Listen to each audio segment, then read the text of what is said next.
বাবা, সুনীলের বউকে দেখলে কেমন নির্লজ্জের মতো রিলস বানায়।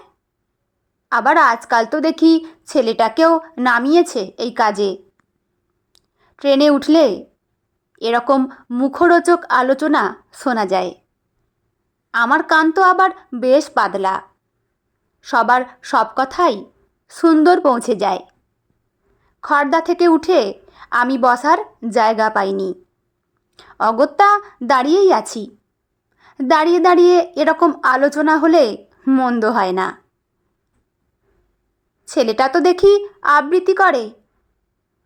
প্রথম ভদ্রমহিলার উত্তরে দ্বিতীয় জন বললেন, আচ্ছা দাঁড়ান, আমি শাড়ির রং দিয়ে বলি, তাহলে শেষের দিকে ঘেঁটে যাবে না।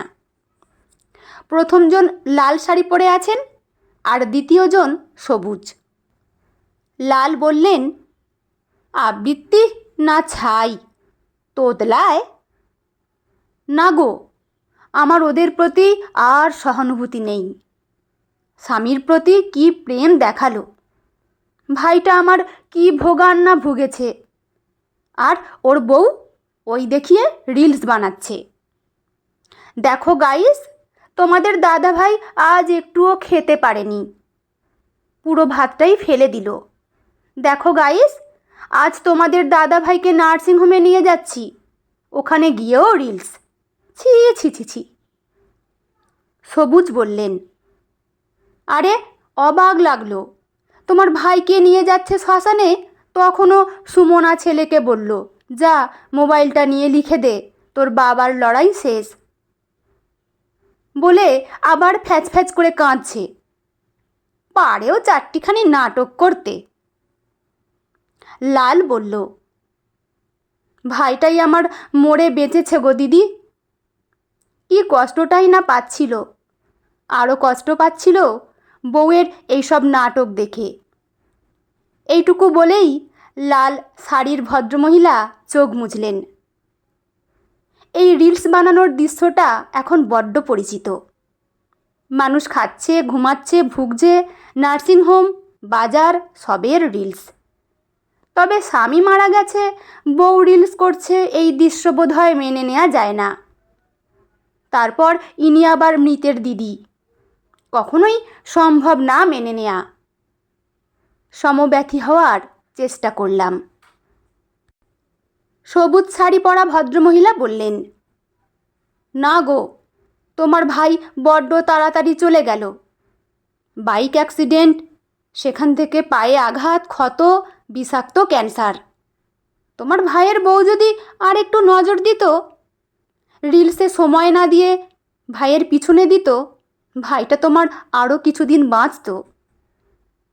বুঝলাম সবুজ ভদ্রমহিলা সমব্যথী কিনা বলতে পারবো না, তবে কাটা ঘায়ে নুনের ছিটে দেয়াতে উনি বেশ পটু। লাল শাড়ি পরা ভদ্রমহিলা বেশ চোখ মুছছেন, স্বাভাবিক। নিজের ভাইয়ের চলে যাওয়াটা দিদি হয়ে দেখাটা খুব কষ্টের। ও একটা ডাইনি, এসে থেকেই ভাইটাকে আমার জ্বালিয়ে খাচ্ছে, বাবা মায়ের থেকে আলাদা করে দিল। বউটার বড্ড খাই, না হলে ভাই এই অবস্থায় ভিডিও বানায়? সদ্য মারা গেছে স্বামী, তো স্বামী মারা গেছে বলে খিদা তৃষ্ণা মরে গেছে? ওই দুটো প্রাণ তো বাঁচবে। ওর স্বামী মানে তোমার ভাইয়ের চিকিৎসায় কত খরচ হয়েছিল যেন? প্রায় 2 লক্ষ টাকা। তোমার ভাই তো পক্ষীরাজ ঘোড়ার মতো বাইক চালাতো, পেটে রঙিন জল, হাতে বাইক। উফ, তোমার ভাইয়ের কেতাই আলাদা ছিল। জীবনে 4বার বাইক অ্যাক্সিডেন্ট করেছে, এলেন ছিল। পাশে বসে মোবাইল দেখা শান্ত মেয়েটার মুখে কথাগুলো শুনে শুধু আমি নই, সবাই হয়তো অবাক। আজ কিছু ব্যক্তিগত কাজ সেরে অফিসে একটু দেরি করেই যাচ্ছি। ঘড়িতে 11:30। এখন যারা ট্রেনে আছে এরা কেউ নিত্যযাত্রী নয়, এটা নিশ্চিত। এখানে সবাই মুখরোচক আলোচনা শুনে তাড়িয়ে তাড়িয়ে উপভোগ করছে, সে অবশ্য আমিও করছি। মনা, আমি কিন্তু না করেছি। তোর এই রকম বড়দের মধ্যে ঢুকে গিয়ে কথা বলা কিন্তু আমার সহ্য হয় না। বেশি চোপা করলে মুখ ভেঙে রেখে দেব। লাল শাড়ি পরা ভদ্রমহিলা রীতিমতো রেগে গেছেন। পাশের মেয়েটাকে ভালো করে দেখলাম আমি, রাগে ফুঁসছে। বয়স 16-17 হবে। এই বয়সে নিজস্ব মতামত দেওয়ার অধিকার নিশ্চয়ই আছে। না মা, আর চুপ না। তোমরা মামির সম্পর্কে অনেক কিছু বলেছ। মামা তো উচ্ছৃঙ্খল জীবনযাপন করত। মামি তো তবু মামাকে বাঁধতে চেয়েছিল।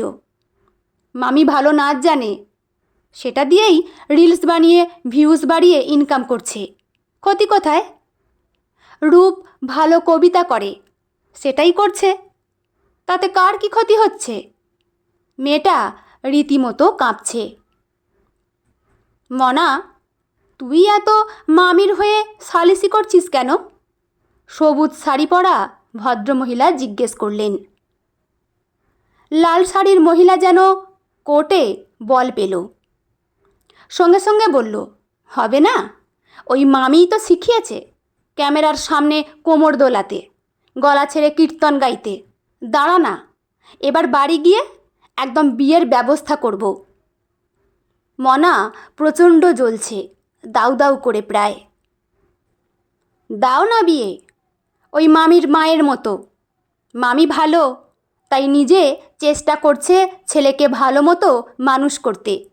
চেষ্টা করেছে মামার অত বড় রোগে কারোর কাছে হাত না পাততে। ডাল ভাত যাই খাক, নিজে জোগাড় করতে। আমি এসে তোমার ঘরেই বসবো। আর শোনো, দাদু দিদা ছেড়ে গেছে, মামি ছেড়ে দেয়নি। দাদু দেখেছে ওই পরিবারে থাকলে ওর পেনশন সব শেষ হয়ে যাবে। তখন তো দাদুকে তুমিও বুদ্ধি দিয়েছিলে। মনা কথাটা শেষ করতে পারেনি, তার আগেই মনার মায়ের হুঙ্কার। একদম চুপ! কার সঙ্গে কথা বলছিস ভুলে গেছিস? আর হবে না, মিশছিস কার সঙ্গে? মামি মামি করে অস্থির, বস করেছে যেন। স্বামী হারা হয়েছে 2 মাসও হয়নি, ক্যামেরার সামনে হাই গাইস হুই গাইস করে বেড়াচ্ছে। 2 মাস কি ও না খেয়ে থাকতো, নাকি তুমি খাবার কিনে দিয়েছিলে? হাই গাইস হুই গাইস করছে কারণ গাইসরা তোমার থেকে বেশি কাছের। মেসেঞ্জারে ওরা মামার খোঁজ নিত, গাইড করত। যে মানুষগুলোকে মামি পাশে পেয়েছিল বিপদের সময়, তাদের জানাবে না যে মামার লড়াই শেষ? ওরা রোজ রোজ মামির কাছে মামার খোঁজ নিত। ওই যে গাইসদের দেখো, ওই গাইসরাও একসময় পরিবার হয়ে যায়, তোমাদের মতো স্বার্থপর পরিবার নয়। দেখলাম বলতে বলতে মেয়েটা কেঁদে ফেলল। মনের ভেতরে গিয়ে লেগেছে। আর বস, মামির বস করার হলে আমায় করবে কেন? কি পাবে আমার থেকে? বস করলে আগে দাদুকে করত, কারণ বুড়োর সম্পত্তি কম নেই, আর সেটা আত্মসাৎ করবে বলে 2 মেয়ে বসে আছে। লাল শাড়ির ভদ্রমহিলা চুপ করে গেলেন। ট্রেনটা তখন পরের স্টেশনে ঢুকছে।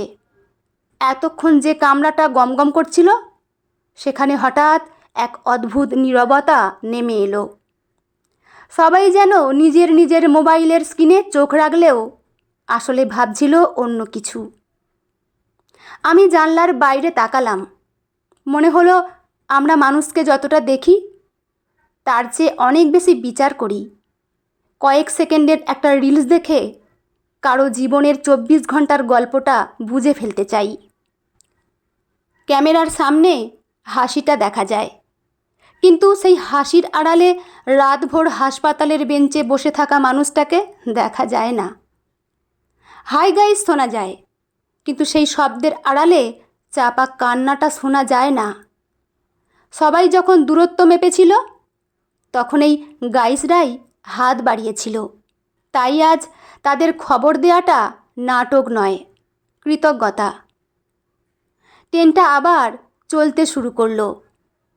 হয়তো সুমনা আজও একটা রিলস বানাবে, কেউ তাকে নির্লজ্জ বলবে, কেউ নাটুকে বলবে, কিন্তু সত্যিটা শুধু সুমনাই জানে।